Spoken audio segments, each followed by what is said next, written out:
I was upstairs. We're here at our office complex. I'm going to make it sound bigger than it really is. Complex. It's huge. Yeah. It's the building. No. It's the old Howard Hughes aircraft company that I purchased. It's well over 85,000 square feet. It's like Stark Industries here. But I was upstairs, and I can hear everything, and I heard you show up and instantly felt everybody here in the building got very happy. You have people are happy to see you. You must find that a lot. Yeah, I think there's a couple reasons. I've done a lot of things where I'm your best friend. Mm-hmm. For 10 years, I was your best friend on How I Met Your Mother, in the house, and I've been Paul Rudd's best friend in movies 1,000 times. So people feel relatable. I think also I have to personally work a little bit hard at happiness, internally. Interesting. And so that manifests, I think, outwardly. So it's a conscious choice you think that you're making every day to be a happy person. I wake up, I have to work a little harder to get to zero, and then I push. Yeah, and then I push it a little past. You know, it's interesting. It's probably a lot of people might say it's the last thing they would expect because you have. Well, first of all, you've brought a lot of people a lot of happiness, myself included. Thanks. You've done so much really funny work, and I'm going to tell a personal story, which is when you were shooting your Muppet movie. You did the sweetest thing. I think I ran into you somewhere on the Warner Brothers lot, and no one had ever done this for me before. You said, hey, if you have any young kids, which I did, come on by and watch me shoot a scene. And my kids were electrified, and you couldn't have been nicer about it. Oh, cool. So you're a genuinely nice person. So when I hear that you have to start a little below zero in the morning, it makes me... I wish that was not the case. I wish, but everyone has their semi-struggles. Everyone's got their stuff. Yeah. Mine's not bad by any means, but I found a note from that I wrote to my parents when I was 5 years old. They actually had it framed for me. I guess I've always been this way. It said in little kid chicken scrawl, "Now I know that no one likes me. Hate Jason." I signed off real strong. I signed off hate Jason. Wow. Yeah. Now, where was this coming from? Was this I don't know. Was this some sort of weird emotional dysmorphia, or do you think kids really didn't like you? I assume emotional dysmorphia. The thing that's moms get it so hard because at the top it said, "Dear Mom and Dad," but then I crossed out "and Dad." Oh, no. Oh, wow. Yeah, poor moms. Oh, no. I decide at the last minute, no, Dad's okay. It's such an indictment when you find actual proof like that. I know. My parents found a letter that I wrote when I was 6 that said, "Stop me before I kill again." Yeah. And no, but it is I remember I kept journals in the 70s when I was a really young kid. And so much of it, as I recall, was about how anxious I was and how nervous I was, and I didn't want to go to school tomorrow, and please help it be okay. And and I look at it now and I think, what was that kid so anxious for? Yeah. I look back and wish I could have said it all works out okay. But I was also 6'4" since I was 12. I was always just things were just a little off. At least they felt that way. You were a good athlete. You play basketball, right? Yeah, well, I idolized my brother, who's a star athlete, and so I set out to try to impress him, and I became pretty good as a result. Right. Oh, I just thought of something that's kind of funny about little kids writing stuff and the Muppets. Uh-huh. When I haven't thought about this in a long time. When we finished the Muppets, we did a test screening just for little kids. Oh, that's great. It was so cool. It was an audience filled with little kids, and then we had them fill out forms after about what they liked and didn't like. My character's name is Gary. And so they said, what did you like about the movie? Muppets are fun, just things like that. Mm-hmm. Songs are nice.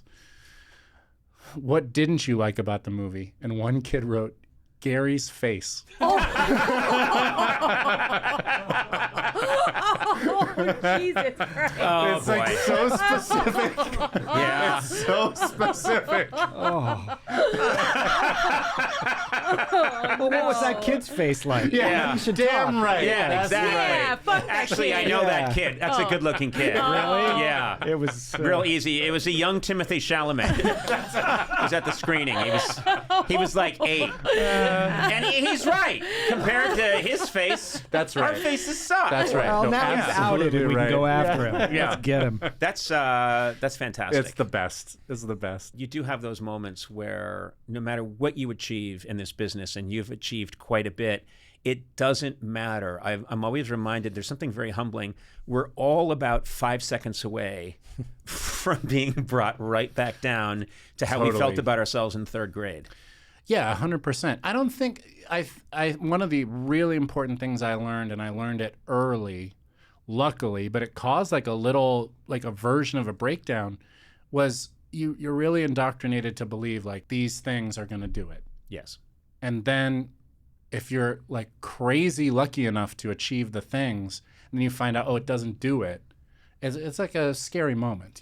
Yeah, well, I have witnessed that with people time and time again. I've talked about this before, but I call it the revenge of the nerd syndrome, where people grow up and they think if you're unpopular or you don't feel very good about yourself, the fantasy is I'm going to become famous and it's going to fix everything.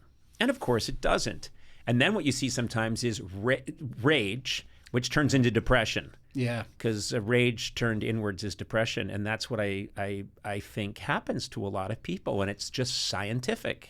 They think, because I'm thinking about it, you had so much success in your 20s and really at an early age. Yeah. That you probably came up against it. You start to get into your early 30s and you realize, well, wait a minute, I've made hit movies. I think, done everything you can do in this medium. I'm star of a huge sitcom for years, 9 years.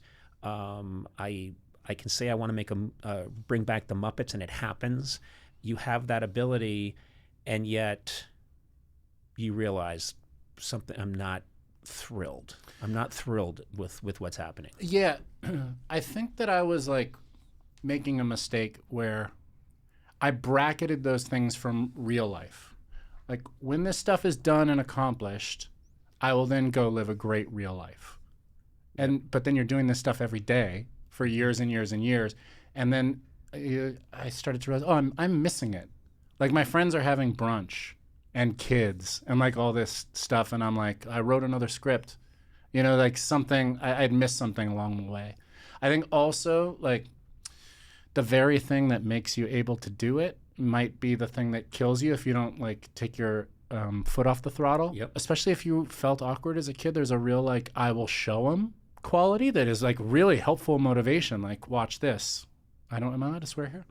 Yeah. Yeah, cool. You're actually encouraged. Okay. Oh, great. Yeah. No, but you're like, watch this, fuckers. Whoa, language. Yeah. Sorry, I knew it. Yeah, we didn't know you fucking were- knew it. I knew this was a trick. When I Jason, was we didn't say the F-bomb. We meant like, I damn get it, it. I get doggone it. it. I thought you were going to swear like you were going to promise us. Yeah. when I was wandering through these I know. We endless halls, thought you were going to take an oath. Yes. I We thought it was going to be, I swear upon my heart. Damn it! On the 20-minute walk through this office, I knew that this was coming.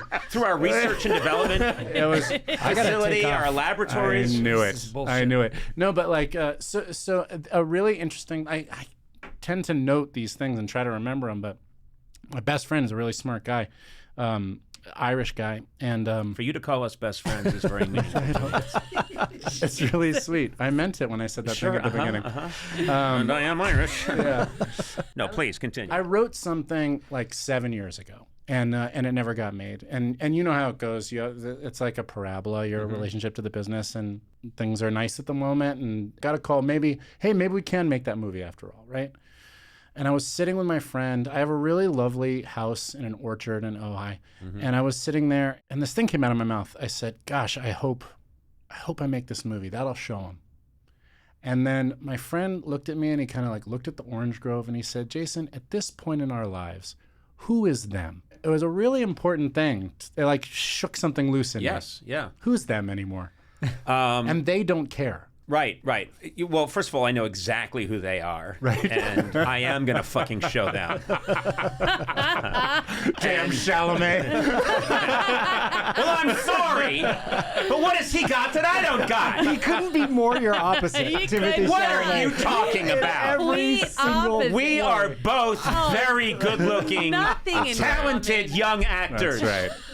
Young actor. We are! You're neither of I those am a things. very powerful actor in my 20s. And for you to fucking say it. You know, we actually had a complete side note. A good friend of mine is uncle to Mr. Timothée Chalamet. And years ago, we were doing this week of shows at Comic-Con. My friend, Rodman, said, is it okay if I bring my son and my nephew along? And I went, sure.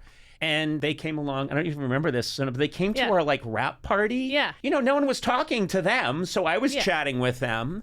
And then I swear to God, he hits like a year later or 2 years later. I was telling people on our staff, you know, Timothée Chalamet was at our rap party, and they were so enraged. And I said, I brought him around. I introduced him to all of you. And you were like, yeah, move along, twerp. Yeah, that's right. So young. He was so young. Yeah. But I mean, I think some of the people on our staff beat him. Jesus. Yeah, they had cudgels. And That's they what just, we do. We beat people. Yeah, it was that kind of part. You know, the parties where if you see someone who's young and doesn't belong there, you whack you them. get him. You get him. So we really beat the shit out of him. Yeah, we fucked him up. And then they were like, oh, you think he'll come back?